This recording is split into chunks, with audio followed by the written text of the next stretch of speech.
ओम शांति। 27/12/2025। मीठे बच्चे, तुम्हारे दुख के दिन अब पूरे हुए। तुम अब ऐसी दुनिया में जा रहे हो जहां कोई भी अप्राप्त वस्तु नहीं। प्रश्न है, किन दो शब्दों का राज तुम्हारी बुद्धि में होने के कारण पुरानी दुनिया से बेहद का वैराग्य रहता है? उत्तर, उतरती कला और चढ़ती कला का राज तुम्हारी बुद्धि में है। तुम जानते हो, आधा कल्प हम उतरते आए, अभी है चढ़ने का समय। बाप आए हैं नर से नारायण बनाने की सत्य नॉलेज देने। हमारे लिए अब कलयुग पूरा हुआ, नई दुनिया में जाना है, इसीलिए इससे बेहद का वैराग्य है। गीत है, धीरज धर मनवा। ओम शांति। मीठे मीठे रूहानी बच्चों ने गीत सुना। रूहानी बाप बैठ समझाते हैं, यह एक ही पुरुषोत्तम संगम युग है, जबकि कल्प कल्प बाप आकर रूहानी बच्चों को पढ़ाते हैं, राजयोग सिखलाते हैं। बाप रूहानी बच्चों को कहते हैं मनुआ अर्थात आत्मा। हे आत्मा, धीरज धरो। किनको कहते हैं बाप? रूहानी बच्चों को कहते हैं क्या? हे आत्मा, धीरज धरो। क्यों? उनको क्यों धीरज चाहिए? धीरज किसको चाहिए होता है? जिसका कोई लक्ष्य हो, कोई बड़ा लक्ष्य हो, लेकिन बार बार उसमें क्या हो रहा है? फेल। मोस्टली ब्राह्मणों का अब कोई बड़ा लक्ष्य है, वो तो निश्चिंत हो गए। जो जो विनाश की डेट पास होती गई तो उनको क्या लगा कि बस चलते रहना है, जैसे और संप्रदाय चलते रहते हैं और फिर ये भी चलते रहते हैं, तो उनको धैर्य थोड़ी चाहिए। वो तो अपने जीवन में क्या है, एकदम रम गए। भले राजस है, सुख भोग रहे हैं, लेकिन रम गए। उनको धीरज नहीं चाहिए। धीरज उनको चाहिए जो कम समय में उनका एक लक्ष्य है कि इस ईयर तक या इस साल तक मेरे को क्या करना है, ये टारगेट को छूना है। तो उनको कहते हैं, रूहानी बच्चों को, मनुआ अर्थात आत्मा। हे आत्मा, धीरज धरो। आत्माओं से बात करते हैं। इस शरीर का मालिक आत्मा है। आत्मा कहती है मैं अविनाशी आत्मा हूं। कोई विनाशी आत्मा भी होती है। आत्मा कहती है मैं अविनाशी आत्मा हूं। फिर यह मेरा शरीर विनाशी है। मैं आत्मा को ये नशा चढ़ा कि मैं अविनाशी हूं, बाकी सब विनाशी हैं। आत्मा तो सदा ही क्या है? अविनाशी है। लेकिन मैं कैसी हूं? अविनाशी। माना एक बार जो बुद्धि में धारण कर लिया अमृत, उसके बाद वो कहाँ तक कायम है? अंत तक कायम है। तो क्या कहेंगे? जिसका विनाश किसी ने देखा ही नहीं, अंत तक रहेंगे। तो बाबा ने क्या कहा? जिन्होंने अंत किया उन्होंने सब कुछ किया और उन्हीं से शुरुआत हो गई। रूहानी बाप कहते हैं, मैं एक ही बार कल्प के संगम पर आकर तुम बच्चों को धीरज देता हूं कि अब सुख के दिन आते हैं। अभी तुम दुख धाम रौरव नरक में हो। सिर्फ तुम नहीं हो, परंतु सारी दुनिया रौरव नरक में है। तुम्हारी अपनी एक छोटी सी दुनिया है, इसलिए तुमको बता रहे हैं बाबा कि ऐसे नहीं कि सिर्फ तुम नरक में हो, दुख धाम में हो। सिर्फ तुम नहीं हो, परंतु सारी दुनिया रौरव नरक में है। तुम जो मेरे बच्चे बने हो, रौरव नरक से निकलकर स्वर्ग में चल रहे हो। सतयुग त्रेता द्वापर पास हो गया। नरक में क्या होता है बाबा ने? रौरव नरक में क्या होता है? हाँ, एक दूसरे को काटते रहते हैं। सोचो किस तरह के बात किससे कर रहे हैं? रूहानी बच्चे अर्थात हे मनुआ, बोला ना, हे आत्मा। तो बाबा कह रहे हैं, अभी तुम जो मेरे बच्चे बने हो, रौरव नरक से निकलकर स्वर्ग में चल रहे हो। कहाँ?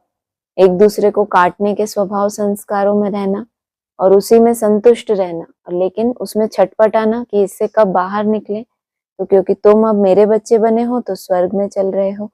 सतयुग त्रेता द्वापर पास हो गया, कलयुग भी तुम्हारे लिए पास हो गया। तुम्हारे लिए यह पुरुषोत्तम संगम युग है।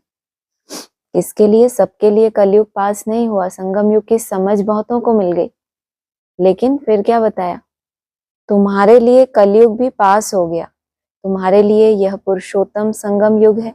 कल बताया था ना, वास्तव में राम राज्य है नहीं, क्या निशानी है, रावण राज्य है। आपस में लड़ते झगड़ते रहते हैं, इसका मतलब राम राज्य नहीं है। तो तुम्हारे लिए कलयुग पास हो गया, तुम्हारे लिए यह पुरुषोत्तम संगम युग है, जबकि तुम तमो प्रधान से सतो प्रधान बनते हो। आत्मा जब सतो प्रधान बन जाएगी तो फिर यह शरीर भी छोड़ेगी। फिर क्यों इतनी मेहनत करे, आत्मा सतो प्रधान बन जाएगी इतनी मेहनत से, फिर क्या बोला, शरीर भी छोड़ेगी। मतलब क्या होगा, हाँ, इस देह में उसकी जो बुद्धि फंसी हुई है, जिसके कारण वो क्या महसूस करती है, नर्क। नर्क किससे महसूस होता है, स्व स्थिति से स्वर्ग, तो उसके ऑपोजिट देह भान से नर्क। तो इसको छोड़ेगी। सतो प्रधान आत्मा को सतयुग में नया शरीर चाहिए। आत्मा तो सतो प्रधान बन गई, आदि में भी बोला था क्या करो, शरीर तो छूटेगा, लेकिन शरीर छोड़ने से पहले क्या बनो, सतो प्रधान। और फिर सतो प्रधान आत्मा को शरीर कहाँ मिलेगा नया, जब वो सतयुगी स्टेज में होगी, अर्थात 16 कला की स्टेज में होगी, वहां सब कुछ नया होता है। बाप कहते हैं बच्चे, दुख धाम से सुख धाम में चलना है, उसके लिए पुरुषार्थ करना है। सुख धाम में इन लक्ष्मी नारायण की राजाई थी, तुम पुरुषार्थ कर रहे हो नर से नारायण बनने का। यह सत्य नर से नारायण बनने की नॉलेज है। पहले नर भी कैसा हो, सत्य नर होगा तो ही कौन सा स्वरूप धारण करेगा, नारायण का। भक्ति मार्ग में हर पूर्णमासी पर कथा सुनते आए हो, परंतु वह है ही भक्ति मार्ग, उसे सत्य मार्ग नहीं कहेंगे, ज्ञान मार्ग है सत्य मार्ग। तुम सीढ़ी उतरते उतरते झूठ खंड में आते हो। अभी तुम जानते हो सत्य बाप से हम यह नॉलेज पाकर 21 जन्म देवी देवता बनेंगे। हम थे, फिर सीढ़ी उतरते आए। उतरती कला और चढ़ती कला का राज तुम्हारी बुद्धि में है। पुकारते भी हैं, हे बाबा आकर हमको पावन बनाओ। एक बाप ही पावन बनाने वाला है। बाप कहते हैं बच्चे, तुम सतयुग में विश्व के मालिक थे, बहुत धनवान, बहुत सुखी थे।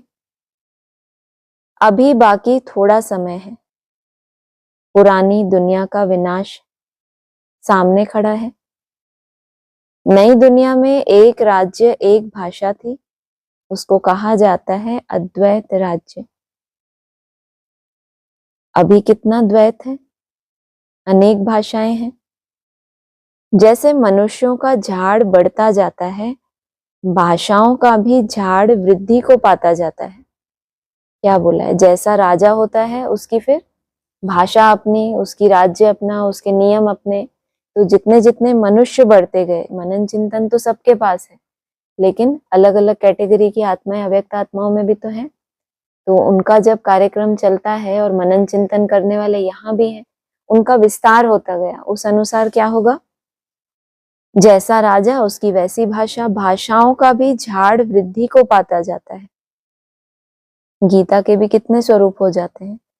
कहते हैं जिसको भी वैराग आया, घर बार छोड़ा, तो क्या करते हैं, गीता लिख देते हैं, अपनी एक टीका निकाल देते हैं। गीता तो नहीं कहा, उसकी एक टीका निकाल देते हैं।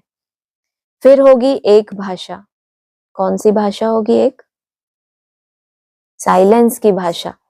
गायन है ना, वर्ल्ड की हिस्ट्री ज्योग्राफी रिपीट मनुष्यों की बुद्धि में नहीं बैठता। बाप ही दुख की पुरानी दुनिया को बदल सुख की नई दुनिया स्थापन करते हैं। लिखा हुआ है प्रजापिता ब्रह्मा द्वारा डिटीज्म की स्थापना, यह है राजयोग की पढ़ाई। यह ज्ञान जो गीता में लिखा हुआ है, बाप ने जो सन्मुख सुनाया, वह फिर मनुष्यों ने भक्ति मार्ग के लिए बैठ लिखा है, जिससे तुम उतरते आए हो। अभी भगवान तुमको पढ़ाते हैं ऊपर चढ़ने के लिए। भक्ति को कहा ही जाता है उतरती कला का मार्ग, ज्ञान है चढ़ती कला का मार्ग। यह समझाने में तुम डरो मत, भले ऐसे भी हैं जो इन बातों को ना समझने के कारण विरोध करेंगे। क्या बात बताई? भक्ति को क्या कहा जाता है? उतरती कला, और ज्ञान को चढ़ती कला। अगर ब्राह्मण बनने के बाद उतरती कला है तो क्या कहेंगे? अभी हमारे अंदर क्या है? भक्ति मार्ग। लेकिन अब अगर किसी ब्राह्मण को आप बोलो कि आपके अंदर कितना भक्ति मार्ग है, तो क्या होगा? विरोध करेंगे या खुश हो जाएंगे? और बाबा ने क्या कहा? भले अभी तुम भक्ति नहीं करते हो, लेकिन आगे, हाँ, देह अभिमान में तो आते हो। माना बाबा के हिसाब से देह अभिमान में जब तक आ रहे हैं तो क्या है हमारे अंदर? भक्ति है। तो ये समझाओ कि भक्ति को कहा ही जाता है उतरती कला का मार्ग, ज्ञान है चढ़ती कला का मार्ग। यह समझाने में तुम डरो मत। भले ऐसे भी हैं जो इन बातों को ना समझने के कारण विरोध करेंगे, शास्त्रवाद करेंगे, परंतु तुमको कोई से शास्त्रवाद नहीं करना।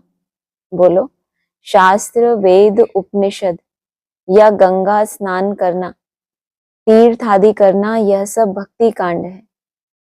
भारत में रावण भी है बरोबर, जिसकी एफिजी जलाते हैं। वैसे तो दुश्मनों की एफिजी जलाते हैं अल्पकाल के लिए। यह इस एक रावण की ही एफिजी हर वर्ष जलाते आते हैं। बाप कहते हैं, तुम गोल्डन एज्ड बुद्धि से आयरन एज्ड बुद्धि हो गए हो। तुम कितने सुखी थे। बाप आते ही हैं सुख धाम की स्थापना करने। फिर बाद में जब भक्ति मार्ग शुरू होता है तो दुखी बनते हैं, फिर सुखदाता को याद करते हैं, वह भी नाम मात्र, क्योंकि उनको जानते नहीं। गीता में नाम बदल दिया है। पहले पहले तुम यह समझाओ कि ऊंच से ऊंच भगवान एक है, याद भी उनको करना चाहिए। एक को याद करना, उसको ही अव्यभिचारी याद, अव्यभिचारी ज्ञान कहा जाता है। याद के लिए भी क्या चाहिए बताया बाबा ने? ज्ञान चाहिए। तो क्या बताया? एक को याद करना, उसको ही अव्यभिचारी याद, और नेक्स्ट अव्यभिचारी ज्ञान कहा जाता है। जबकि ज्ञान में तो कितना विस्तार है। लेकिन अगर बुद्धि एक की याद में किस युक्ति से टिकानी है, वो समझ बुद्धि में बैठ गई, तो समझो आपके अंदर ज्ञान कैसा बैठ गया? अव्यभिचारी। अब आपकी बुद्धि में ज्ञान का विस्तार नहीं है, सार रूप में है, जिससे आपकी याद भी कैसी हो रही है? सार स्वरूप हो रही है। तुम अभी ब्राह्मण बने हो तो भक्ति नहीं करते हो। तुमको ज्ञान है, बाप पढ़ाते हैं, जिससे हम यह देवता बनते हैं, दैवी गुण भी धारण करने हैं। इसीलिए बाबा कहते हैं अपना चार्ट रखो तो मालूम पड़ेगा हमारे में कोई आसुरी गुण तो नहीं है। चार्ट में क्या लिखते हो? कितना याद किया वो लिखते हो, या ये लिखते हो हमारे में कोई आसुरी गुण तो नहीं है? चार्ट से कैसे होता है ऐसा? हाँ हाँ, जितना जितना बुद्धि आपकी एकाग्र होती है, जैसे नदी का जल होता है, तेज धार उसमें बह रही है, और उसमें आप अपना चेहरा देखो तो दिखाई देगा। जब उसकी धारा कैसी हो जाए? एकदम स्थिर हो जाए, और उसमें आप अपना चेहरा देखो तो एकदम क्लियर दिखाई देगा। तो मन भी क्या है? इसके अंदर कौन सी धारा बहती है? संकल्पों की धारा बहती है। जब वो संकल्प धीरे धीरे शांत होते जाते हैं, फिर उसमें क्या कहते हैं? तोरा मन क्या कहलाए? दर्पण कहलाए। तो उसमें देखो फिर कि क्या क्या उसमें लीकेज है। हमारे में कोई आसुरी गुण तो नहीं। देह अभिमान है पहला अवगुण, फिर दुश्मन है काम। काम पर जीत पाने से तुम जगत जीत बनेंगे। तुम्हारा उद्देश्य ही यह है। इन लक्ष्मी नारायण के राज्य में कोई अनेक धर्म थे नहीं। सतयुग में देवताओं का ही राज्य होता है। मनुष्य होते हैं कलयुग में, हैं भल वह भी मनुष्य, परंतु दैवी गुणों वाले। कितना कंट्रास्ट हुआ। सतयुग में देवताओं का राज्य था, और मनुष्य मना मनन चिंतन करने वाले हैं। कहाँ हैं? क्या बताया? मनुष्य कहाँ होते हैं? कलयुग में। हैं भल वह भी मनुष्य। कौन? जो सतयुग के देवताएं कहला रहे हैं वो भी मनुष्य हैं। फर्क क्या हो गया? तो मनन चिंतन का नहीं, फायदा किससे हुआ? दिव्य गुणों को धारण करने से। इस समय सब मनुष्य हैं आसुरी गुणों वाले। सतयुग में काम महाशत्रु होता नहीं। बाप कहते हैं इस काम महाशत्रु पर जीत पाने से तुम जगत जीत बनेंगे, वहां रावण होता नहीं। यह भी मनुष्य समझ नहीं सकते। गोल्डन एज से उतरते उतरते तमो प्रधान बुद्धि बने हैं, अब फिर सतो प्रधान बनना है। उसके लिए एक ही दवाई मिलती है। बाप कहते हैं अपने को आत्मा समझ, बाप को याद करो, तो जन्म जन्मांतर के पाप भस्म हो जाएंगे। तुम बैठे हो पापों को भस्म करने, तो फिर आगे पाप नहीं करना चाहिए। तुम्हारी यात्रा कौन सी है? तुमने छोड़ छाड़ के, सब कुछ छोड़ छाड़ के बैठ किस लिए गए कि अब क्या करेंगे? अनेक जन्मों के पाप भस्म करेंगे, और फिर क्या टेंशन रखना चाहिए कि आगे हमसे कोई पाप ना हो जाए, नहीं तो वह 100 गुना बन जाएगा। विकार में गए तो 100 गुना दंड पड़ जाएगा, फिर वह मुश्किल चढ़ सकते हैं। पहला नंबर दुश्मन है यह काम। 5 मंजिल से गिरेंगे तो हड्ड गुड एकदम टूट जाएंगे, शायद मर भी जाएं। ऊपर से गिरने से एकदम चकनाचूर हो जाते हैं। बाप से प्रतिज्ञा तोड़ काला मुंह किया तो गोया आसुरी दुनिया में चला गया, यहां से मर गया। उनको ब्राह्मण भी नहीं, शूद्र कहा जाएगा। बाप कितना सहज समझाते हैं। पहले तो यह नशा रहना चाहिए। अगर समझो श्री कृष्ण भगवानुवाच भी हो, वह भी तो जरूर पढ़ा करके आप समान बनाएंगे ना। इसलिए क्या गायन हो गया? बाप ने तो बताया, गीता बाप ने तुमको सन्मुख सुनाई थी। उस गीता के ज्ञान से श्री कृष्ण क्या बना है? ये नारायण स्वरूप धारण किया। गीता को क्या बताया? माता है। गीता से श्री कृष्ण ने ये पद पाया। अच्छा समझो, तुमने तो उस समय ये पढ़ाई नहीं पढ़ पाए, तो जो पहले पहले बन गया वो क्या करे? अगर वो भी पढ़ाएंगे तो क्या करेंगे तुमको? यहाँ बैठ जा, आप समान ही बनाएंगे ना। इसलिए उन्होंने क्या किया? गीता का भगवान श्री कृष्ण को कहा, परंतु श्री कृष्ण तो भगवान हो न सके, वह तो पुनर्जन्म में आते हैं। सिर्फ एक ही परिभाषा है कि बाप क्या कहते हैं, मैं क्या हूं? मैं जन्म तो लेता हूं लेकिन पुनर्जन्म रहित हूं। भगवान होने की ये कंडीशन है। बाप कहते हैं मैं ही पुनर्जन्म रहित हूं। राधे कृष्ण, लक्ष्मी नारायण अथवा विष्णु एक ही बात है। विष्णु के 2 रूप लक्ष्मी नारायण, और लक्ष्मी नारायण का ही बचपन है राधे कृष्ण। ब्रह्मा का भी राज समझाया है। ब्रह्मा सरस्वती, सो लक्ष्मी नारायण। अब ट्रांसफर होते हैं। पिछाड़ी का नाम इनका ब्रह्मा रखा है। बाकी यह ब्रह्मा तो देखो एकदम एकदम आयरन एज में खड़ा है। यही फिर तपस्या कर श्री कृष्ण व श्री नारायण बनते हैं। विष्णु कहने से उसमें दोनों आ जाते हैं। ब्रह्मा की बेटी सरस्वती। यह बातें कोई समझ ना सके, 4 भुजा ब्रह्मा को भी देते हैं, क्योंकि प्रवृत्ति मार्ग है ना। निवृत्ति मार्ग वाले यह ज्ञान दे नहीं सकते। ऊपर क्या बताया? ब्रह्मा की कौन है? बेटी है सरस्वती, लेकिन ब्रह्मा को भी क्या दिखाते हैं? 4 भुजाएं, क्योंकि प्रवृत्ति मार्ग है ना। बहुतों को बाहर से फंसा कर ले आते हैं कि चलो हम प्राचीन राजयोग सिखलाएं। अब सन्यासी राजयोग सिखला ना सके। अब ईश्वर आए हैं, तुम अब उनके बच्चे ईश्वरीय संप्रदाय बने हो। ईश्वर आए हैं तुमको पढ़ाने, तुमको राजयोग सिखला रहे हैं। वह तो है निराकार। ब्रह्मा द्वारा तुमको अपना बनाया है। इसलिए क्या कहा? तुम्हारा कौन सा मार्ग है? ये प्रवृत्ति मार्ग। और सन्यासियों का निवृत्ति मार्ग। क्यों? उनका लक्ष्य क्या होता है? कि ज्योति में समा जाए। कितना श्रेष्ठ लक्ष्य है। तुम भी तो इतने विस्तार में जाके लास्ट में क्या सार में आए कि अब उस पॉइंट में समा जाना है। तो फिर फर्क क्या हुआ? उनकी विधि और तुम्हारी विधि में बहुत फर्क हो गया। तुमको रास्ता किसने बताया? बाप निराकार, और ब्रह्मा जिसमें प्रवेश करके वो आते हैं। जैसा जैसा तुम्हें गाइडेंस दिया, तुमने क्या किया?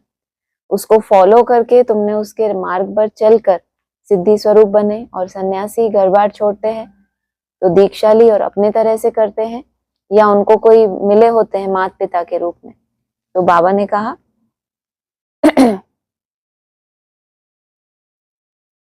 वह तो है निराकार ब्रह्मा द्वारा तुमको अपना बनाया है। बाबा बाबा तुम उनको कहते हो, ब्रह्मा तो बीच में इंटरप्रेटर है, भाग्यशाली रथ है।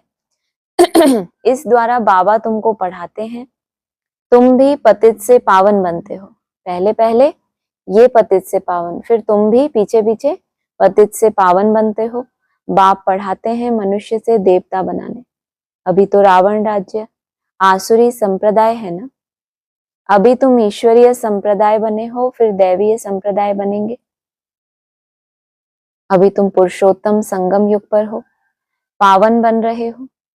सन्यासी लोग तो घर बार छोड़ जाते हैं, यहाँ बाप तो कहते हैं भल स्त्री पुरुष घर में इकट्ठे रहो। ऐसे मत समझो कि स्त्री नागिन है, इसीलिए हम अलग हो जाएं तो छूट जाएंगे। तुमको भागना नहीं है, वह हद का सन्यास है जो भागते हैं। तुम यहाँ बैठे हो, परंतु तुमको इस विकारी दुनिया से वैराग्य है। यह सब बातें तुम्हें अच्छी रीति धारण करनी है, नोट करना है और परहेज भी रखनी है। दैवी गुण धारण करने हैं। श्री कृष्ण के गुण गाए जाते हैं ना, यह तुम्हारी एम ऑब्जेक्ट है। बाप नहीं बनते, तुमको बनाते हैं। फिर आधा कल्प के बाद तुम नीचे उतरते तमो प्रधान बनते हो। मैं नहीं बनता हूं, यह बनते हैं। 84 जन्म भी इसने लिए हैं। इनको भी अभी सतो प्रधान बनना है, यह पुरुषार्थ ही है। नई दुनिया को सतो प्रधान कहेंगे। हर एक चीज पहले सतो प्रधान फिर सतो रजो तमो में आती है। छोटे बच्चे को भी महात्मा कहा जाता है क्योंकि उनमें विकार होते नहीं, इसीलिए उनको फूल कहा जाता है। सन्यासियों से छोटे बच्चे को उत्तम कहेंगे क्योंकि सन्यासी तो फिर भी लाइफ पास करके आते हैं ना। और छोटे बच्चे से भी उत्तम किसको बताया? महात्मा से भी ऊंचा किसको बताया मुरली में? श्री कृष्ण को, कि ये क्या है, महात्माओं से भी उत्तम है। और उससे भी नीचे सन्यासी। बच्चों को पता नहीं रहता, इसीलिए बच्चों को देख खुशी होती है। चैतन्य फूल है, अपना तो है ही प्रवृत्ति मार्ग।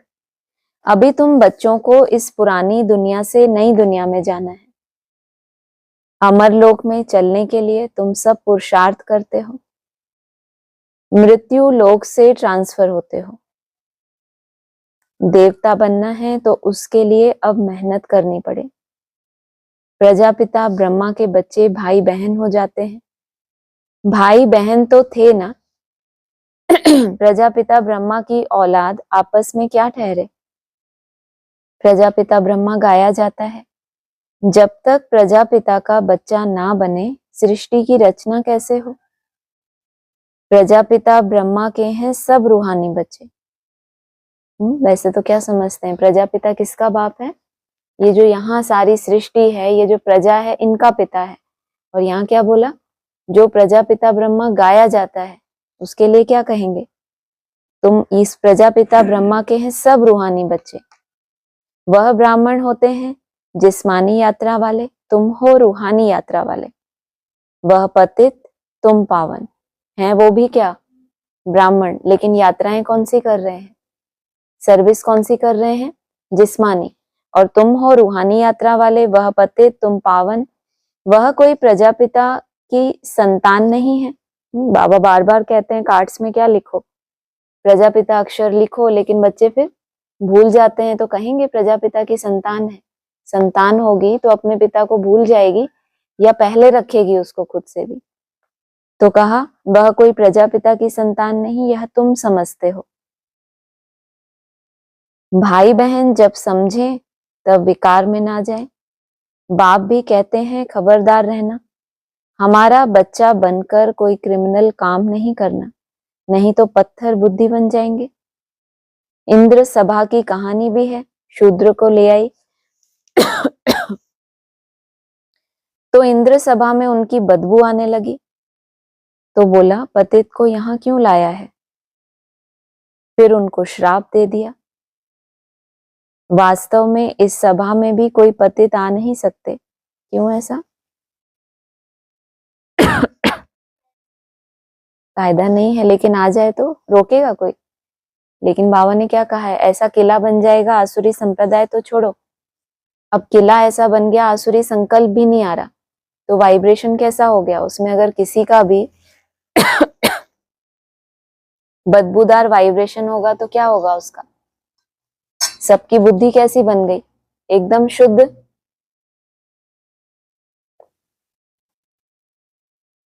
तो किसी का भी बदबू वाला वाइब्रेशन क्या होगा? उन शुद्ध बुद्धियों को टच हो जाएगा ना, क्योंकि खुद की बुद्धि कैसी बन गई? एकदम शुद्ध बन गई।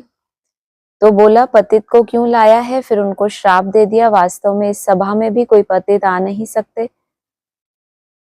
भल बाप को मालूम पड़े या ना पड़े, यह तो अपना ही नुकसान करते हैं। बाप त्रिकालदर्शी है, तो ऐसा क्यों बोला? भल बाप को मालूम पड़े, माना बाप को कोई पड़ी ही नहीं है कि वो मालूम करे। यह तो अपना ही नुकसान करते हैं और ही 100 गुना दंड पड़ जाता है। पतित को अलाउ नहीं है, उन्हों के लिए विजिटिंग रूम ठीक है। जब पावन बनने की गारंटी करे, दैवी गुण धारण करे, तब अलाउ हो। सोचो कितनी बड़ी ये कर दी, कंडीशन लगा दी। कायदे कानून क्या करते जाएंगे? पावन बनने की गारंटी करे, और दूसरा फिर दैवी गुण धारण करे तब अलाउ हो। दैवी गुण धारण करने में टाइम लगता है, ये भी बता दिया, लेकिन तब भी क्या होगा? उसको अलाउ करेंगे। पावन बनने की एक ही प्रतिज्ञा है। यह भी समझाया है देवताओं की और परमात्मा की महिमा अलग अलग है। पतित पावन लिबरेटर गाइड बाप ही है, सब दुखों से लिबरेट कर अपने शांति धाम में ले जाते हैं। शांति धाम, सुख धाम और दुख धाम, यह भी चक्र है। अभी दुख धाम को भूल जाना है। शांति धाम से सुख धाम में वो आएंगे जो नंबरवार पास होंगे, वही आते रहेंगे। यह चक्र फिरता रहता है। ढेर की ढेर आत्माएं हैं, सबका पार्ट नंबरवार है, जाएंगे भी नंबरवार। उनको कहा जाता है शिव बाबा का सिजरा अथवा रुद्रमाला। नंबरवार जाते हैं, फिर नंबरवार आते हैं। दूसरे धर्म वालों का भी ऐसा होता है। बच्चों को रोज समझाया जाता है, स्कूल में रोज नहीं पढ़ेंगे, मुरली नहीं सुनेंगे तो फिर एब्सेंट हो जाएंगे। पढ़ाई की लिफ्ट तो जरूर चाहिए। गॉडली यूनिवर्सिटी में एब्सेंट थोड़े ही होना चाहिए। पढ़ाई कितनी ऊंच है, जिससे तुम सुखधाम के मालिक बनते हो। वहां तो अनाज सब फ्री रहता है, पैसा नहीं लगता। अभी तो कितना महंगा है। बात क्या चल रही है? गॉडली यूनिवर्सिटी की और पढ़ाई की, जिससे तुम क्या बनते हो? सुखधाम का मालिक। ऐसी यूनिवर्सिटी में आगे चल के क्या होता है? अनाज आदि सब कैसा मिलेगा? फ्री मिलेगा वरना। अभी जो इतना एक्स्ट्रा, अभी क्या है? मेहनत ज्यादा और प्राप्ति कितनी?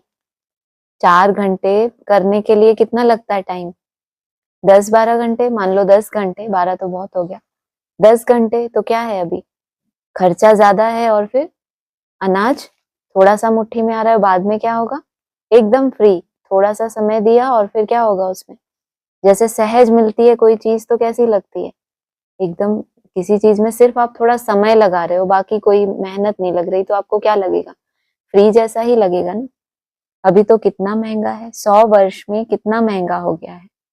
वहां कोई अप्राप्त वस्तु नहीं होती जिसके लिए मुश्किल आता है, वह है ही सुखधाम। तुम अभी वहां के लिए तैयारी कर रहे हो। तुम बैगर टू प्रिंस बनते हो। साहूकार लोग अपने को बैगर नहीं समझते। बैगर टू प्रिंस बनने की यात्रा भी कब शुरू होती है? जब पहले क्या बने? बैगर बने, या फिर उससे ऊपर क्या है? फुल बैगर। साहूकार लोग अपने को बैगर नहीं समझते, कुछ ना कुछ क्या है उनके पास? हाँ, ज्ञानी के पास अपने क्या होता है? ज्ञान का अहंकार। योगी के पास कुछ ना कुछ है जिसको वो अपना समझता है, ये मेरा है। तो जब तक अपनापन है, कर्तापन का भान है, तो क्या कहेंगे? साहूकार समझता है। पहले क्या बनेगा? पहले बैगर। बैगर कौन बना देता है? या तो अपनी समझ से बनते हैं, और या फिर माया जब ऊपर से नीचे पटकती है, जब सारी ही अपने अंदर क्या दिखता है, खाली, कुछ भी नहीं है। 1 मिनट भी क्या हो गया, जैसे बहुत बड़ा पहाड़ हो गया, तो कैसा लगेगा, बैगर जैसा लगेगा ना। अच्छा, मीठे मीठे सिक्की लदे बच्चों प्रति माता पिता बाप दादा का याद प्यार गुड मॉर्निंग। रूहानी बाप की रूहानी बच्चों को नमस्ते, रूहानी बच्चों की रूहानी बाप दादा को नमस्ते। धारणा के लिए सार है, बाप से जो संपूर्ण पावन बनने की प्रतिज्ञा की है, इसे तोड़ना नहीं है, बहुत बहुत परहेज रखनी है, अपना चार्ट देखना है, हमारे में कोई अवगुण तो नहीं।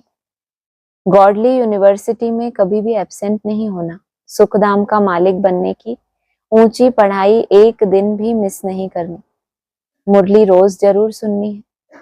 वरदान है, हर सेकंड हर संकल्प के महत्व को जान, पुण्य की पूंजी जमा करने वाले पद्मा पदम पति भव। आप पुण्य आत्माओं के संकल्प में इतनी विशेष शक्ति है, जिस शक्ति द्वारा असंभव को संभव कर सकते हो। क्या है असंभव?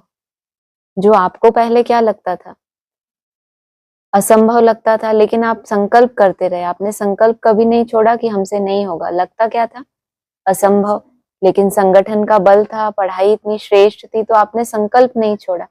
और पुण्य थोड़ा थोड़ा भी क्या किया, पापों से खुद को बचाया, तो कम से कम पापों से तो बचाया। अब धीरे धीरे पुण्य की पूंजी कैसे इकट्ठी करते हैं बताया ऊपर, हर सेकंड और हर संकल्प के महत्व को जानना, कहेंगे पुण्य की पूंजी जमा करना। तो वो उन पुण्य आत्माओं के संकल्प में इतनी विशेष शक्ति है, जिस शक्ति द्वारा असंभव को संभव कर सकते हो।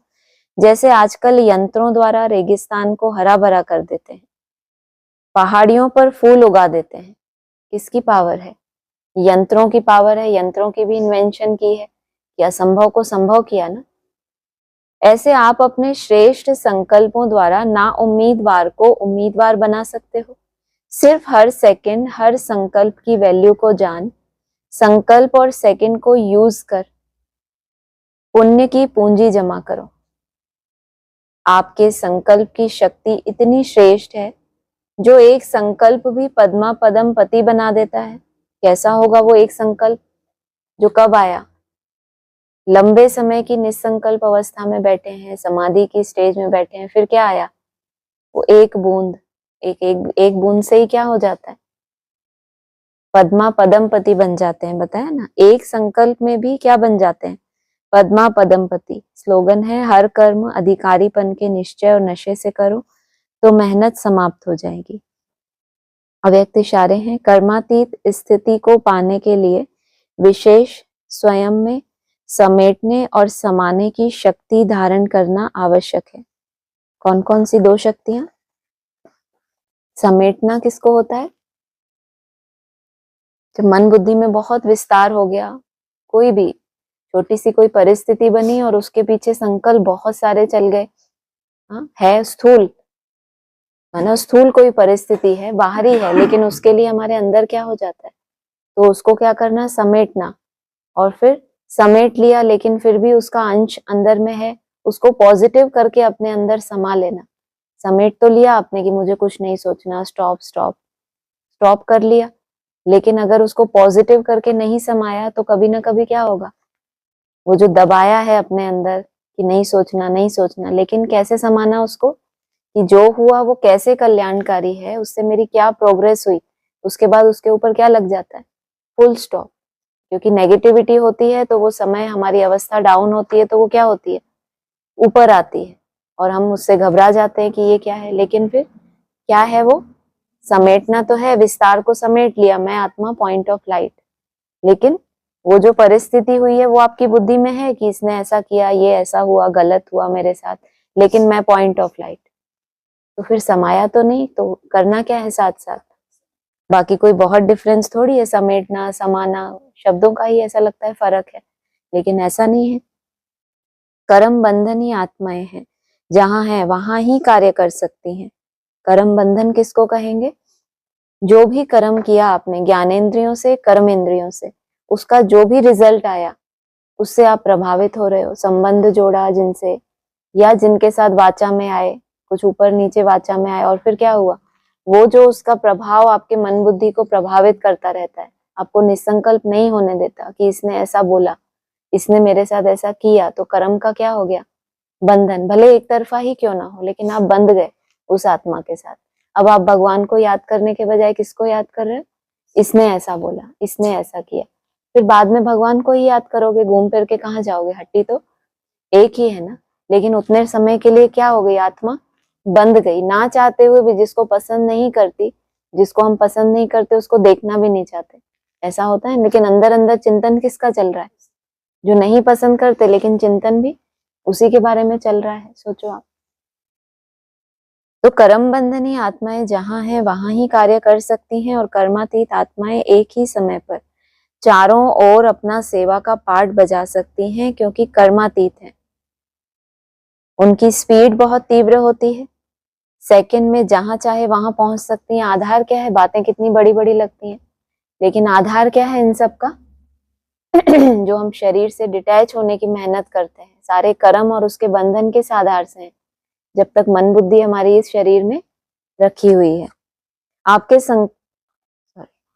उनकी स्पीड बहुत तीव्र होती है, सेकंड में जहां चाहे वहां पहुंच सकती हैं।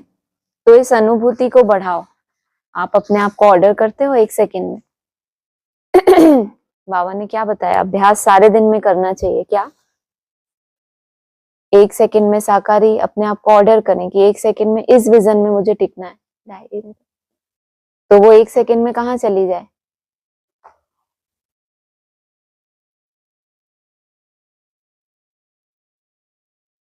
साकार मुरली पॉइंट्स चल रहे थे 4 फरवरी 2025। यह प्रजापिता ब्रह्मा और मम्मा, वह फिर लक्ष्मी नारायण बनते हैं। अब देखो, तुमको जैनी लोग कहते हैं हमारा जैन धर्म सबसे पुराना है। अब वास्तव में महावीर तो आदिदेव ब्रह्मा को ही कहते हैं, है ब्रह्मा ही परंतु कोई जैन मुनि आया तो उसने महावीर नाम रख दिया। अभी तुम सब महावीर हो ना, और आदिदेव क्या है तुम सब में, नंबर 1 महावीर। तो जैन धर्म वाले क्यों याद करते हैं, देलवाड़ा मंदिर को भी कौन कहते हैं, ये हमारा है, जैनी कहते हैं ये हमारा यादगार है कौन वो महावीर की आत्मा, ब्रह्मा की ही आत्मा है, परंतु कोई जैन मुनि आया तो उसने महावीर नाम रख दिया। सच्चे सच्चे महावीर, अभी तुम सब महावीर हो ना, माया पर जीत पा रहे हो, तुम सब बहादुर बनते हो।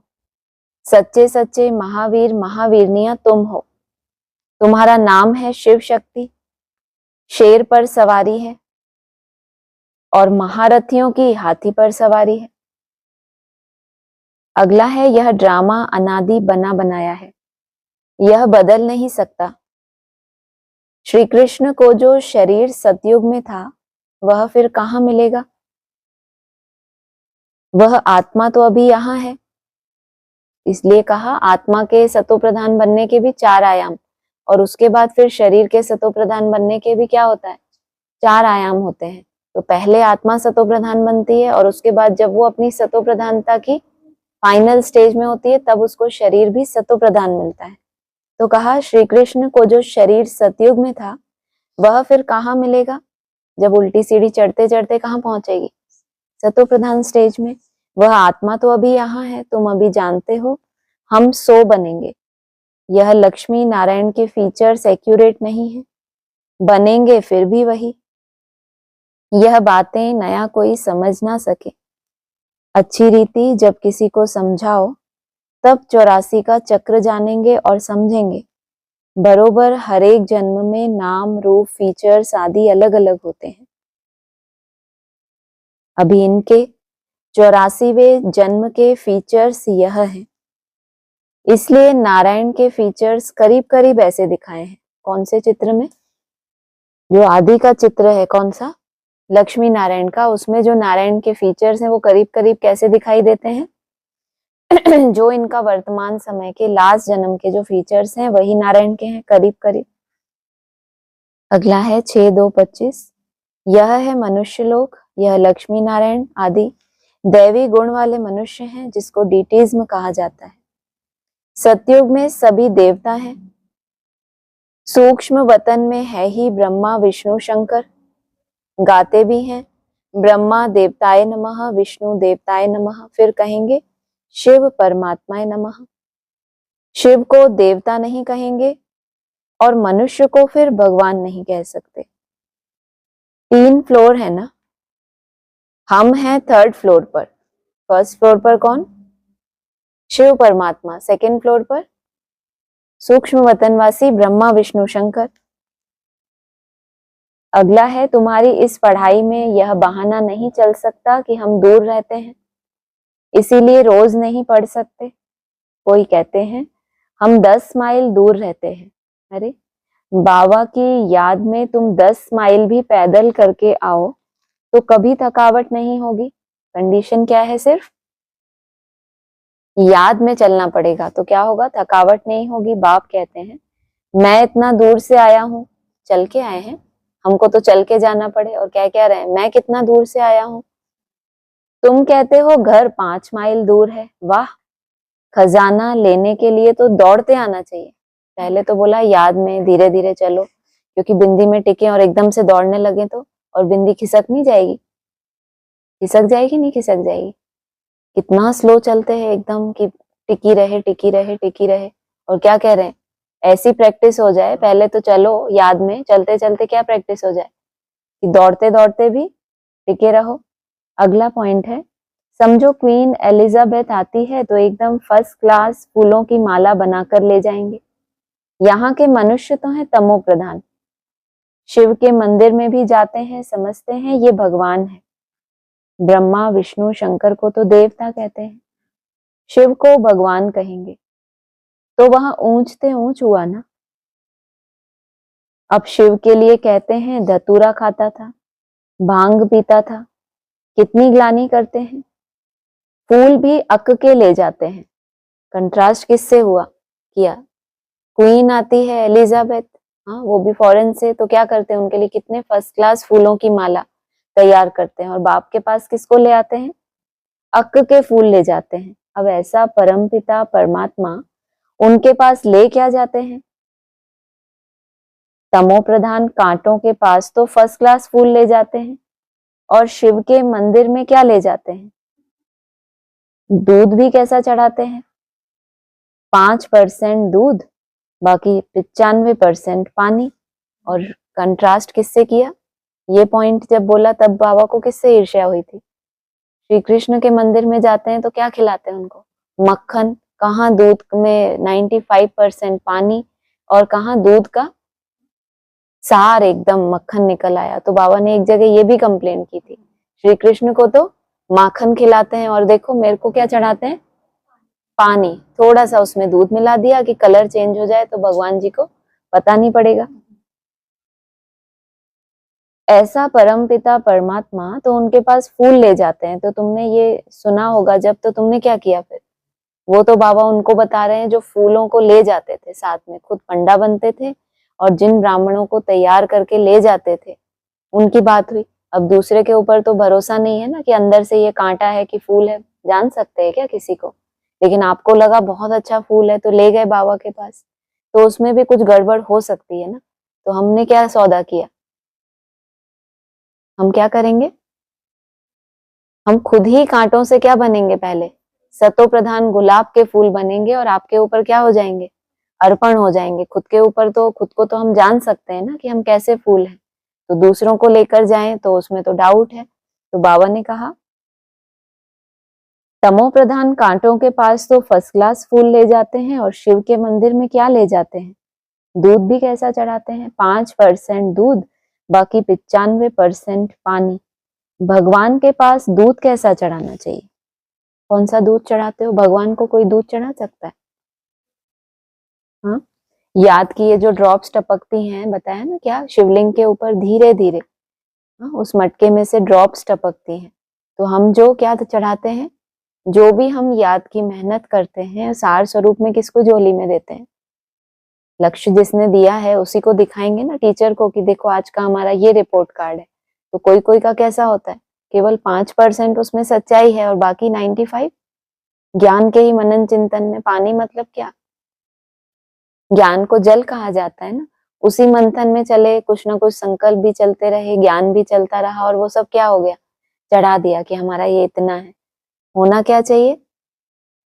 तुम्हारा कितना % दूध है बता, अंदाज से। अरे इतना भी नहीं पता? 50-50 है। गुड। और अरे सबका 50, एक ने 50 बोला, वो कहते हैं ना एक अगर आ गया नीचे तो सबको पीछे पीछे। इनने सोचा इनने इतना चार्ट बनाया तो भी 50, तो फिर हमारा तो 50 ही होगा। ये तो बाबा ने जिस हिसाब से परसेंटेज बताई, तो बाबा हमारी % निकाल सकता है, तो हमको भी तो कोई भी आधा घंटा जो आप चार्ट में नोट करते हो, आपको अच्छे से अपना इतना तो पता चलता है स्पीड कैसी थी संकल्पों की। क्योंकि हम ये थोड़ी कह रहे हैं कि आपकी स्पीड ही नहीं होगी, कुछ चलेगा ही नहीं, लेकिन क्या होता है, इतना तो महसूस होता है कि स्पीड कैसी थी, बहुत कम थी। और एक तो होता है कि भयंकर चल रहे, वो तो आप सभी अवॉइड करते होगे कि छोड़ो ये तो नहीं चढ़ाएंगे, हम ऐसा दूध नहीं चढ़ाएंगे। हम कैसा दूध चढ़ाएंगे? अच्छे से अच्छा। हम जो कर सकते थे हमने पूरी ताकत लगाई। जैसे बाबा कहते हैं गरीब का क्या, गरीब का 1 रुपया और साहूकार का, जिसके पास बहुत अच्छी प्रैक्टिस है, मना अच्छी मेहनत कर सकता है, एकाग्रता भी है, वो हल्की फुल्की याद करे, मिक्स चैरिटी वाली, तो वो नहीं मंजूर। लेकिन उसके पास है ही इतनी ताकत कि वो 20 सेकंड ही रुक सकता है, वो 10 सेकंड ही, उसके बाद उसका चलना ही है। तो फिर क्या करेंगे उसको? उसको तो बाप स्वीकार नहीं करेंगे, क्योंकि है ही क्या, गरीब है ना अभी। तो आप लोग सब गरीब हो या साहूकार हो? बहुत गरीब है हम। बहुत मुश्किल से आधा लोटा दूध इकट्ठा किया, उसमें आधा पानी मिला दिया और चढ़ा दिया, क्योंकि लक्ष्य इतना बड़ा लिया था हमने। 7-2-25।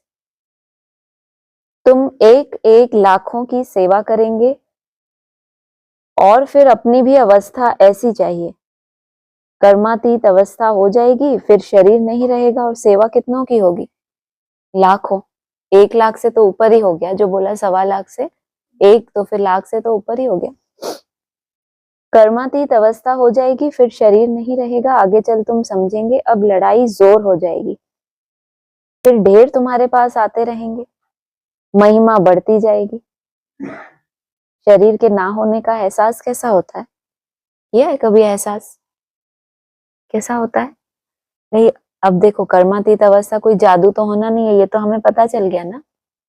कर्मातीत अवस्था की भी स्टेजेस हैं। एक बार बाबा ने बहुत अच्छा कहा था कि कर्म भोग भी हो और मन बुद्धि आपकी प्रभावित नहीं हो रही उससे, तो ये भी कर्मातीत अवस्था है। तो वो कोई झूठ थोड़ी बोलते हैं कि दादियों कर्मातीत अवस्था हो गई, पंछी उड़ गया, तो वो एक अपने लेवल की कर्मातीत अवस्था है। फिर बोला कर्म में गए, संकल्प किया और जब कर्म से डिटैच हुए तो सब छूट गया, स्टॉप हो गए एकदम, तो ये भी कर्मातीत अवस्था है। और शरीर का ना रहना, अभी शरीर का होना कैसे महसूस होता है? शरीर की जो भी जरूरतें हैं वो हमें क्या एहसास दिलाती है? निद्रा हमारी क्या है? एक जरूरत है, इसको पानी चाहिए, इसको भोजन चाहिए। इस कारण से ही तो हमें शरीर निर्वाह माना क्या, कोई बोझ है, हम इसको ढो रहे हैं कि इसको संभालो, सुलाओ, ये वो। और जब उसको कोई दरकार ही ना हो, इनमें से जो भी हम बाहरी प्राप्तियां कर रहे हैं, उसको लगे कि जैसे है ही नहीं। ऐसा नहीं कि जब आपने कोई अपने आप को सजा दे दी या कंट्रोल करके कि नहीं नहीं नहीं, वैसा नहीं। ऐसे तो आपको और ज्यादा भान बढ़ेगा। जब वो रिएक्ट करेगा, जब घबराहट होगी या कुछ भी ऐसा रिएक्शन होगा तो क्या होगा, वैसा नहीं। लेकिन नेचुरल रूप से बीज में टिकते टिकते आपको उसके लिए जो इच्छाएं हैं, आपको लगे अब उठ ही नहीं रही पहले जैसी। उठती हैं, फिर मैं सोचता हूँ कि मैं तो ये हूँ, पॉइंट ऑफ लाइट, एक छोटा सा विजन होता है और बस वो शांत हो जाती है। नहीं तो कितना मुश्किल है। बाबा ने कहा है रॉयल इच्छाएं भी नहीं होनी चाहिए। तो कर्मातीत अवस्था होगी तो क्या महसूस होगा? शरीर नहीं रहेगा। तो पहले क्या होगा? ना रहने से पहले बेचारा एकदम से तो गायब नहीं हो जाएगा, धीरे धीरे लाइट का होना मना, ये आपको अपने होने का उतना एहसास नहीं दिलाएगा। सहज आप बीज में टिक रहे हैं तो जैसे कि क्या हो रहा है, आपको शरीर हल्का हो रहा है ना, वो आपको खींच नहीं रहा अपनी तरफ। आगे चल तुम समझेंगे, अब लड़ाई जोर हो जाएगी। कब? जब तुम्हें लगेगा ये गायब हो रहा है, तब तुम क्या समझ जाओगे कि अब लड़ाई बहुत जोर से लगेगी। फिर ढेर तुम्हारे पास आते रहेंगे। सोचो ये कौन से होंगे। अब लड़ाई लग गई, अब संसार ने जब ठुकराया तब कहाँ आया मैं। हाँ, देखा तो था कि ये दरवाजा भी है एक, लेकिन अब लड़ाई लगी तो ढेर आएंगे, महिमा बढ़ती जाएगी, अंत में सन्यासी भी आएंगे, बाप को याद करने लग पड़ेंगे। अभी तक क्या कर रहे थे सन्यासी, त्याग में तो बहुत आगे थे। फिर जो एक्यूरेट उनको बाप का परिचय मिलेगा तो क्या करेंगे। पहले तो क्या कहते हैं सन्यासियों का, एक क्या होता है वो, शिवो अहम होता है ना उनका, कि हम आत्मा ही क्या है, परमात्मा। फिर क्या करेंगे, नमो नारायण भी कहेंगे, और फिर बाप को भी याद करने लग पड़ेंगे, जिसने इतना श्रेष्ठ इसको इन आत्माओं को ऐसा सतोप्रधान बनाया। उनका पार्ट ही मुक्ति धाम में जाने का है। नॉलेज तो लेंगे नहीं, अंत में आ रहे हैं तो सिर्फ क्या कर सकेंगे, सिर्फ याद कर सकेंगे, नॉलेज नहीं लेंगे। तुम जानते हो हमारा एम ऑब्जेक्ट है ही लक्ष्मी नारायण बनने की, परंतु पढ़ने बिगड़ थोड़े ही बनेंगे। अब सन्यासी हैं, कहाँ चले गए बिना पढ़ाई के, मुक्ति धाम में चले गए, और जब बीज में टिके तो उनको लगा मैं आत्मा ही क्या, परमात्मा। अगर ज्ञान होता बुद्धि में तो अहंकार को क्या करते, खत्म कर देते ना। पढ़कर होशियार बनो, प्रजा भी बनाओ, तब लक्ष्मी नारायण बनेंगे। मेहनत है पास विद ऑनर होना चाहिए, जो धर्मराज की सजा न मिले। यह मुरब्बी बच्चा भी साथ है, यह भी कहते हैं तुम तीखे जा सकते हो। बाबा के ऊपर तो कितना बोझा है सारा दिन कितने ख्यालात करने पड़ते हैं। इसीलिए लक्ष्य क्या लेते थे कि हम सतयुग में जाकर प्रिंस बनेंगे। और बाबा मुरली में क्या कहते थे, तुम्हारी एम ऑब्जेक्ट क्या है, नर से नारायण, पास विद ऑनर होना। सारा दिन कितने ख्यालात करने पड़ते हैं, हम इतना याद नहीं कर सकते हैं। भोजन पर थोड़ी याद रहती है, फिर भूल जाते हैं। समझता हूँ बाबा और हम दोनों सैर करते हैं, सैर करते करते बाबा को भूल जाता हूँ। तो बाबा ने खुद को ही क्या दिया, याद के आधार से ही मुख्य सब्जेक्ट थी ना, तो इतनी समझ तो थी, उन्होंने खुद को क्या दिया, ये सर्टिफिकेट दिया कि मैं अभी भूल जाता हूँ, बहुत से ख्यालात करने पड़ते हैं, तुम मेरे से भी सीखे जा सकते हो। खिसकनी वस्तु है ना। बहुत ऐसे भी हैं जो कहते हैं हम दीदार करें। अब दीदार क्या करेंगे, वह तो बिंदी है ना। अच्छा, कोई कहते हैं श्री कृष्ण का दीदार करें, श्री कृष्ण का तो चित्र भी है ना। जो जड़ है सो फिर चैतन्य में देखेंगे। इससे फायदा क्या हुआ, अभी तक जड़ चित्रों का क्या किया। जो भक्त जिस इष्ट की मूर्ति को लेकर साधना करते हैं उनको उसका ही चैतन्य रूप दिखने लगता है। यहाँ तुमने आदि में क्या देखा, आदि में भी तो माला बनी थी, वो तुमने जड़ रूप भी देखा क्योंकि अभी कंप्लीट नहीं हुआ था। और बाद में उसी आत्मा का क्या देखेंगे तुम, चैतन्य संपूर्ण स्वरूप भी देखेंगे। लेकिन उससे तुम्हारा फायदा क्या हुआ, साक्षात्कार से थोड़े ही फायदा होगा। तुम बाप को याद करो तो आत्मा पवित्र हो। नारायण का साक्षात्कार होने से नारायण थोड़े ही बन जाएंगे। ब्रह्मा बाबा को पहले पहले हुआ, नारायण का विष्णु चतुर्भुज का साक्षात्कार। लेकिन बाबा क्या कह रहे हैं, सिर्फ नारायण का साक्षात्कार होने से कोई नारायण थोड़े ही बन जाएंगे। अगला है भगवान का भी पहले पहले पूरा परिचय होना चाहिए। ऐसा तो कभी नहीं जाना कि जैसे आत्मा स्टार है वैसे भगवान भी स्टार है। कल साकार मुरली के पॉइंट चल रहे थे तो परिचय के बारे में क्या बोला था बाबा ने भगवान कितना लंबा है, चौड़ा है, उसको पूरा ही जानना होता है। मैं जो हूं जैसा हूं मैंने तुमको समझा दिया है, और कोई मनुष्य मात्र इतनी छोटी बिंदी बनकर रह ही नहीं सकते। बात हो रही है मनुष्य मात्र की, कंट्रास्ट इन नाम, जबकि बोला है मैं कोई ना देवताओं सदृश हूं ना फिर इन मनुष्यों सदृश हूं। लेकिन उसमें क्या बोला, तुम्हारा बाप बस बिंदी है, लोग हंसी करेंगे तुम्हारे ऊपर, बिंदी है तुम्हारा बाप। वो तो हमको भी पता है, हम किसको मानते हैं, ज्योति को, प्रकाश को, निराकार को। वो कितना लंबा है, कितना चौड़ा है, तो पता होना चाहिए ना, तब कहेंगे तुमने जाना। वह भी आत्मा है, परंतु उनको परमात्मा सुप्रीम सोल कहा जाता है। वह कभी पुनर्जन्म नहीं लेते, खुद आकर समझाते हैं मैं कैसे आता हूँ। त्रिमूर्ति का गायन भी भारत में है। त्रिमूर्ति ब्रह्मा विष्णु शंकर का चित्र भी दिखाते हैं। शिव परमात्माए नमः कहते हैं ना। उस ऊंचते ऊंच बाप को भूल गए हैं, जिसको त्रिमूर्ति से भी कहाँ रखते हैं भक्ति मार्ग में। ब्रह्मा देवताय नमः, विष्णु देवताय नमः, और तीसरा शिव परमात्माय नमः। तो उनको क्या करते हैं, त्रिमूर्ति से भी ऊपर रखते हैं, और उसी को क्या किया, भूल गए, सिर्फ त्रिमूर्ति का चित्र दे दिया।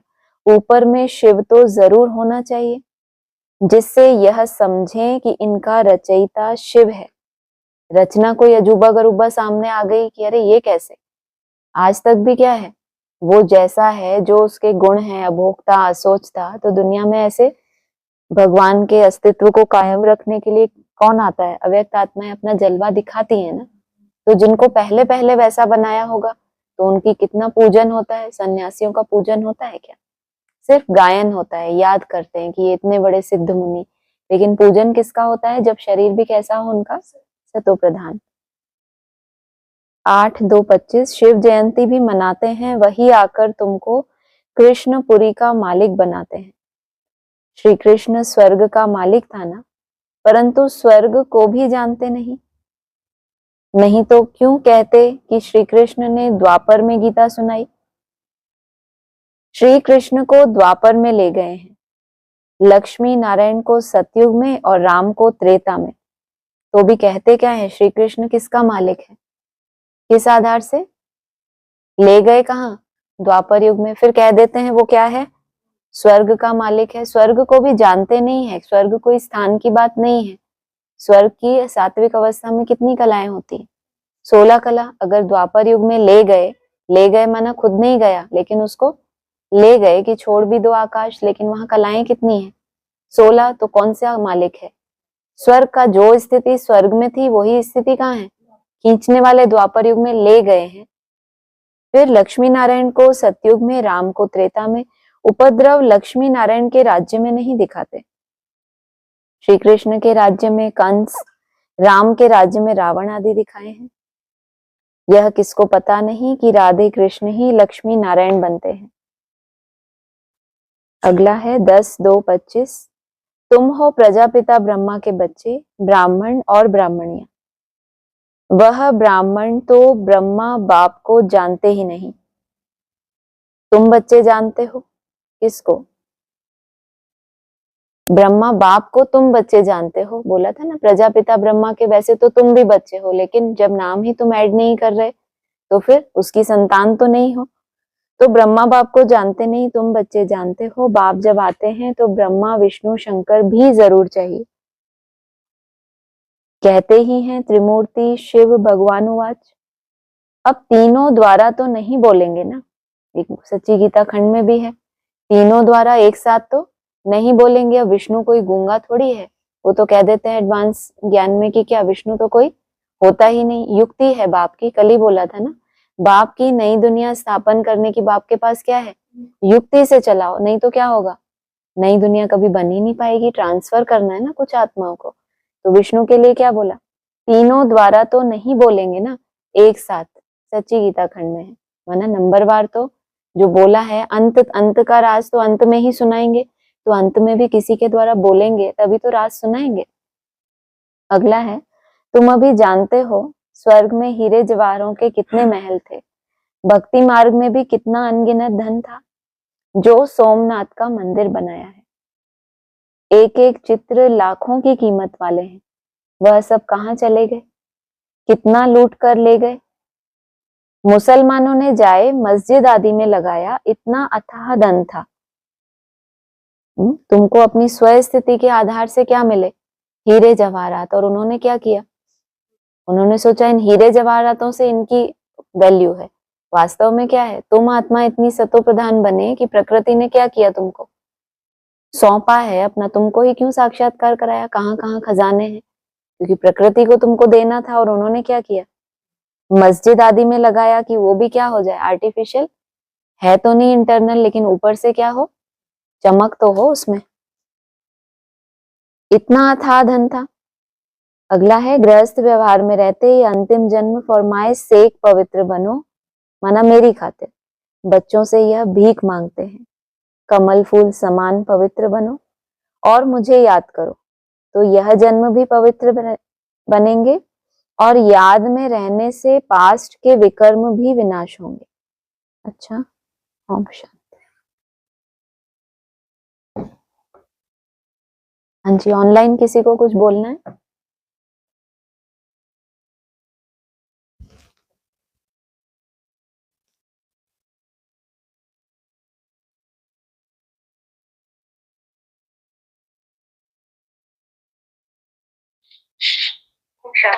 ओम शांति। हाँ जी, हाँ जी।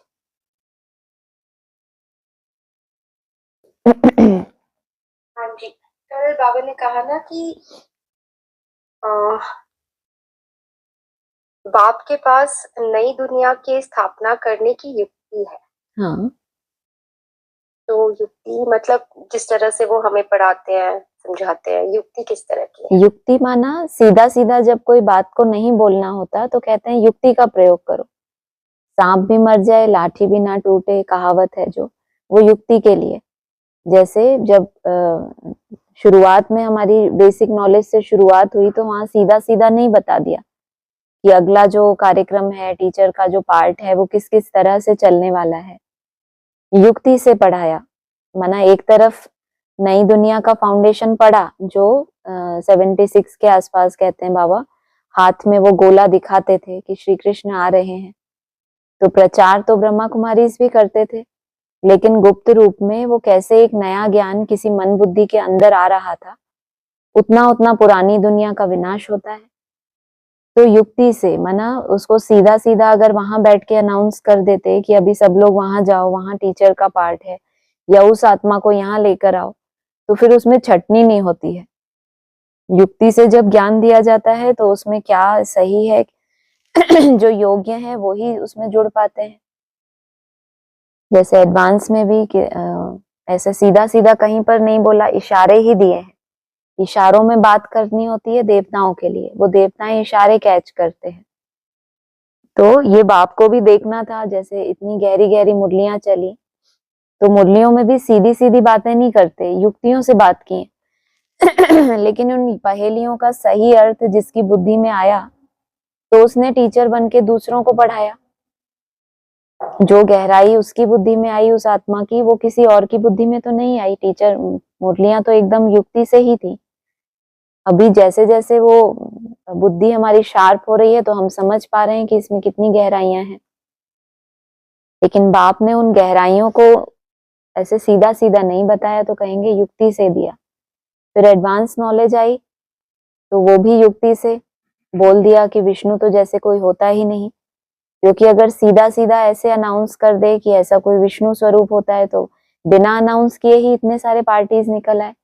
तो सच्चे और झूठों की परख करने के लिए बाबा युक्ति से करते हैं कि इशारों इशारों में ज्ञान देते हैं। फिर जो मन बुद्धि, जिस मन बुद्धि में वो एक्यूरेट टचिंग आए तो जैसे कि वो पास। इसलिए बोला टीचर ने जो पढ़ाई पढ़ाई उसको अगर एक स्टूडेंट ने भी धारण कर लिया तो बाप ने पढ़ाई बंद कर दी। अव्यक्त वाणी और मुरलियां एक साथ बंद, क्योंकि पढ़ाई का सार ही एक है, बाप को जानना। तो जब सारी पढ़ाई पढ़ने के बाद सार रूप में बाप को जान लिया, वो जो है जैसा है, किसी एक आत्मा ने भी, तो कहेंगे कि अब पढ़ाई की दरकार नहीं। लेकिन युक्ति से ही हुआ। हाँ जी, हाँ जी, हाँ जी, ठीक है। हाँ जी, ओके, हाँ जी। हाँ जी, थैंक यू। शांति। और किसी को बोलना है कुछ?